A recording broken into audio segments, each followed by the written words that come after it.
I knew something was fundamentally wrong the moment my tires hit that familiar dirt road. The air felt too heavy, too still, like the pine forest was holding its breath, waiting.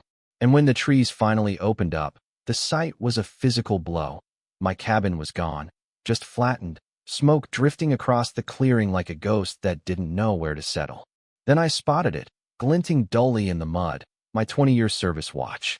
I took one slow step toward it, and that yellow bulldozer, that towering steel beast, deliberately rolled forward and crushed the last piece of my old life right in front of me.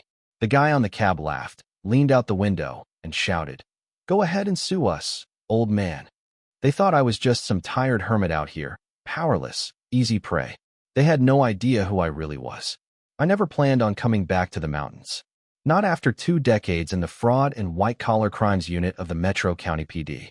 You spend that long chasing liars, thieves, and bureaucrats in shiny shoes, and eventually, the whole world starts feeling small, tight, like a hallway closing in on you. So when I walked out of the department for the last time, badge and gun turned in, I promised myself one thing: find a quiet place where no one could reach me, where the rules were set by the weather, not some committee. That place turned out to be an old, sturdy A-frame cabin tucked deep into the Cedar Ridge property, a beautiful, chaotic patch of pines and cold air about a mile outside the perfectly manicured border of the Pinnacle Heights HOA. I bought it from the Baker family, ranch folks who had held the deed for generations. The title was clean, old school, and beautifully simple. Private land, not HOA, not shared, not disputed. Exactly the kind of place a tired man, like myself, could finally breathe. The first morning I stepped onto that porch, the mountain air felt like a complete system reset. Cool, still, not a single voice telling me what to do. I remember thinking, maybe I'll finally write that damn book now. But peace doesn't last long around people who think a clipboard gives them divine power. The first problem showed up on my second visit. I was driving in with coffee when a white SUV with a Pinnacle Heights security decal swung across the dirt road and blocked my way. The guy who stepped out wore mirrored sunglasses and a cheap polyester uniform. But before he even opened his mouth, my instincts kicked in. I didn't look at his face first. Cops never do. I checked his hands, his belt. No firearm, threat level low. He didn't greet me, just barked. "Sir, may I see your resident permit?" I took a slow sip of my coffee. Resident permit for what? For Pinnacle Heights HOA. All residents and guests must present authorization. "I'm not in Pinnacle Heights," I said. "My property ends at parcel M17. Bought it from the Bakers." He frowned, hoping to find a mistake in the deed I handed him. There wasn't one. The deed was ironclad. His jaw tightened as he handed it back. "This will be noted," he muttered. He drove away slowly, too slowly, watching me in the rearview mirror. I'd seen that look 1,000 times. It was the look of someone who had decided I was a problem to be solved. The next morning, I returned to the cabin and found a crisp sheet of paper tucked under my windshield wiper. No header, no signature, just one bold line. "Unauthorized structures are subject to community review." Community, right? Their community ended a full mile before my land began. But intimidation rarely cares about boundaries. I didn't panic. I knew the game. Bullies don't bluff once. They test, push, escalate. The source of the problem was, of course, the HOA's hunger for control, embodied by President Eleanor Croft. She viewed my rustic cabin and my independent spirit as an irritating deviation from the beige perfection she enforced. The initial harassment was petty. Emails about my fence color, registered letters demanding I trim my beautiful old oak trees because they cast too much shade on their rarely used picnic spot. I politely declined every time, citing property rights. But Eleanor seemed constitutionally incapable of understanding where her authority ended.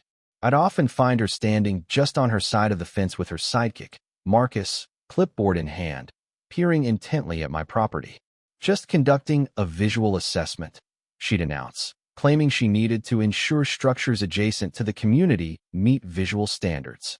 I realized she truly believed her elected position gave her quasi-governmental powers over anyone within her line of sight. The harassment escalated when Eleanor formed the Community Adjacency Standards Committee, consisting solely of her and Marcus. They started spending an unhealthy amount of time lurking near my property line, sometimes with binoculars, constantly watching. It went from irritating to downright creepy. One afternoon, they got bold. They were right at the fence, Eleanor demanding access to my property, specifically the barn, which I sometimes used for equipment storage, to conduct a safety inspection. "You have no authority here," I told her, my voice level. "This is private property. You are not coming onto my property."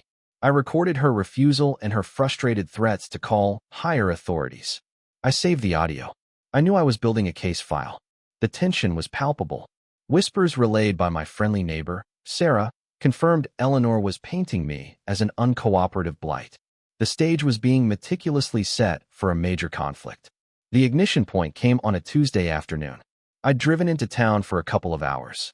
I had told myself a harmless little lie. They won't be back today. I needed supplies anyway. But while I was standing in line for coffee, engines were already warming, gates were already opened, and heavy machinery was being waved through with forged documents. They hadn't retreated. They had simply waited. Waited for the one moment they knew I'd be gone. Around the last bend before the clearing, I felt at first a deep vibration through the steering wheel, like distant thunder buried under the earth. Then came the sound, the low, steady growl of a bulldozer. The trees opened. The sight hit me like a blunt instrument. My cabin, the place I'd been rebuilding, was gone, flattened, wiped off the face of the clearing. Sitting dead center on the wreckage was the bright yellow bulldozer, engine rumbling. 3 men in reflective vests stood around pretending to read clipboards. I stepped out of my truck, one measured breath at a time, not panicked, just steady. The same kind of steady I used to be walking into a house where something terrible had already happened. Then came the final insult. The bulldozer rolled forward and crushed my 20-year service watch. "Go ahead and sue us, old man," the operator shouted, laughing.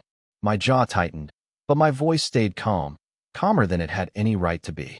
I lifted my phone and began recording. Who authorized this demolition? The foreman, clutching a manila folder, avoided my eyes. I didn't shout. I just held out my hand. Open, steady, unblinking. Real authority doesn't shout. It just stands there. Something in him cracked. He finally placed the folder into my palm.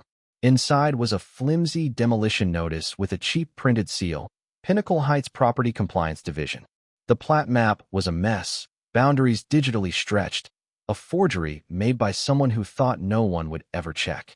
And at the bottom, President Veronica Hale's signature. Arrogance rarely hides its hand. I photographed everything. The machinery, the workers, the fake forms, the altered map, the signature, the truck plates. A crime scene tells the truth to anyone who knows how to listen. The foreman, shoulders sinking, admitted they were paid, and that the HOA gave us access through the west gate. "All of you need to leave right now," I said. "If you're still here in 60 seconds, I file trespass charges against your entire company." The foreman didn't argue. Within minutes, their truck was tearing down the mountain. I walked the perimeter slowly, cataloging every angle. I found a faint metadata tag on the forged map, 6:14 a.m. that morning. Someone forged this hours before leveling my cabin. Someone rushed. I found the watermark from a cheap print shop in town. The timing, the rushed job, the sloppy forgery, that wasn't impulse. That was a plan, and plans leave trails. I parked on the ridge and started piecing the timeline backward. Why now? Why the rush? I needed motive. The next morning, I drove into town and parked across from the Pinnacle Heights HOA office. I watched the front door. The queen of pastel suburbia, Eleanor Croft, stepped out of her silver Lexus. Phone glued to her ear, talking fast, sharp, stressed.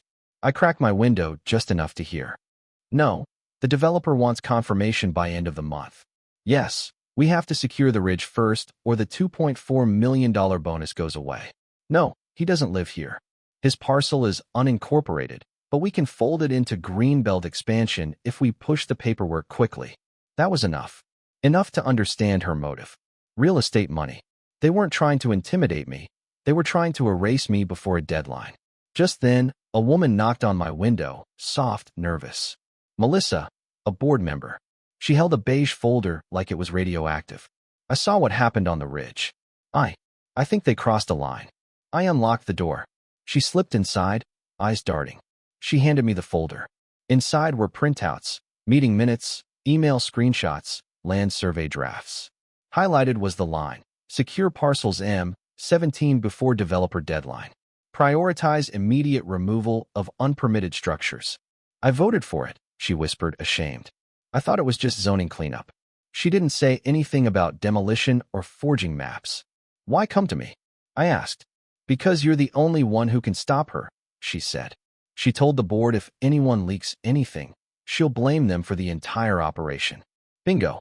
Fear, power, desperation, cracks forming in the foundation. "You just became my most valuable witness," I said calmly. I immediately executed the first part of my counterattack, infiltration. I drove to the HOA office, clipped a laminated badge to my shirt, Comcast Regional Systems, and walked in with the quiet confidence of a man who belonged anywhere he decided to be. I told the anxious receptionist I needed to run a quick check on their network equipment to clear upstream interference. Technical jargon always induces instant obedience in civilians. Eleanor herself showed me to the network room. The moment she was gone, I replaced an unused air freshener with a wall plug relay device. A green light blinked. My offsite server was now receiving a full mirror of HOA internal traffic. I tapped their admin terminal, running fake diagnostics. A folder popped up in the mirrored logs. Phase 4, Ridge Reclamation Confidential. Inside were the overlapping survey maps and the final memo. Ensure parcel M17 shows as community-controlled green space. Developer expects confirmation Friday. Remove prior owner references. There it was, the entire smoking armory. I unplugged the device, put the air freshener back, and left. Old settings tend to create problems, I told a grateful Eleanor on my way out. "I'm sure we'll be talking soon," I added with a polite smile. She thought I was joking. I parked behind the old ranger station and started Phase 2, Psychology. I posted a simple, anonymous update to my channel. A bulldozer doesn't show up by accident. Someone let it in. Just enough truth to make liars sweat. Then I drafted an email from a burner address.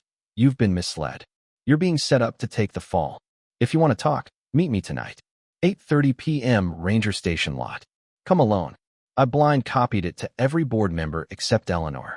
At 8:27 p.m., a man rolled slowly into the lot. Mid-40s, nervous posture.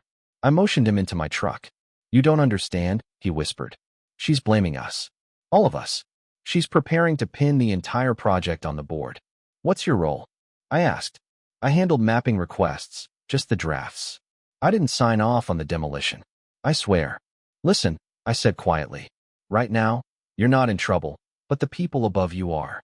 And they're going to use you as a shield unless you step away first." I slid a voice recorder onto the center console. "You're going to tell me everything. Every meeting, every directive, every time she pushed you." The confession lasted 20 minutes. 2 board members down, a whistleblower and a confessor. Later that night, the intimidation escalated again. A black truck pulled out onto the road behind me, no headlights. Intent. I didn't run. I drove to a dead end. The 2 thugs followed. "Bad time to be out driving alone," the taller one said, his voice trying to sound deep. "Lucky for me," I replied evenly. "I don't believe in luck. Boss says you've been sticking your nose where it doesn't belong. Tell the board they should have thought about that before committing for felonies." I tapped my steering wheel twice. The road lit up in flashing blue. My own truck lights reflected off a mirror panel I'd installed on the trees. A trick of angles, but one that made rookies panic.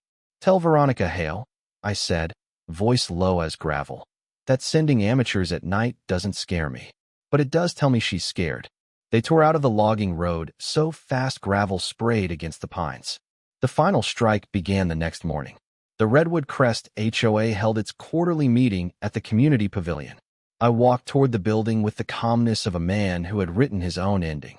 "What exactly do you think you're doing here?" Eleanor Croft herself stopped me at the door. Blazer immaculate, smile lethal. "I won't interrupt," I replied gently. "Just here to listen." She didn't stop me. That was her first mistake of the morning. I stood at the back. Eleanor, smoothing, lying, twisting facts, reached the key sentence. "I want to assure everyone that all recent actions taken by this board were completely within legal authority." I raised my hand. When the room's eyes shifted toward me, I stepped forward. "You should answer the question," I said, my voice low but carrying across the room like thunder. What question? She snapped. The one you just implied an answer to. You're telling this crowd that every action taken by this board was legal. You sure about that? I set down my thumb drive. Play the file labeled Internal Meeting. March 14th, please. The tech assistant glanced nervously at Eleanor. Too late. The screen flickered. Eleanor's voice filled the speakers. We take the ridge first. Erase the outlier parcels. Get the dozer in before anyone files complaints. The room exploded.